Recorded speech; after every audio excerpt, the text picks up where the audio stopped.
സുഹൃത്തിനെ കാണാനായിട്ട് വന്നതാണ്. അദ്ദേഹം വീണ്ടും മാറ്റി നിർത്തിയിട്ട് പറഞ്ഞു, സുസമജാർ പജാര് കുരിപാപ്പായ അസിലെ തുമ്മയപ്പെട്ട റോഹിപ്പാലുവനെ തുമ്മകും മാടോ ഹേജുവോ എന്ന് പറഞ്ഞാൽ, നിങ്ങൾക്ക് സുവിശേഷം പറയാനാ വന്നെങ്കിൽ നിനക്ക് തീർച്ചയായിട്ടും ഞങ്ങളുടെ ഇന്ന് അടി കിട്ടും. അതിനു മുമ്പ് നീ ഇവിടുന്ന് പോകുന്നതായിരിക്കും അല്ല നിന്റെ സുഹൃത്തിനെ കാണാൻ വന്നെങ്കിൽ നിനക്ക് പോകേണ്ട സ്ഥാനത്ത് ഞങ്ങൾ പറഞ്ഞു വിടാം. അങ്ങനെ ഞാൻ അദ്ദേഹം ഞങ്ങളെ വേറൊരു ബസ്സിൽ കയറ്റി ആ സുഹൃത്ത് താമസിക്കുന്ന അടുത്ത് ഞങ്ങളെ കൊണ്ടുപോയി.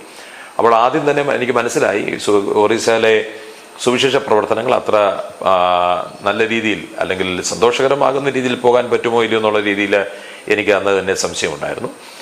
അവിടെ തന്നെ അവർ ഞങ്ങളെ പിടിക്കുകയും ചെയ്തു. ആദ്യത്തെ പ്രാവശ്യം കംപ്ലീറ്റ് ചെയ്യാൻ പറ്റിയില്ല. ഏതാണ്ടൊരു 2 ആഴ്ചക്കകത്ത് വെച്ച് ഞാൻ തിരിച്ച് വിശാഖപട്ടണത്തിന് പോകേണ്ടതായ ഒരു അനുഭവം എനിക്കുണ്ടായി.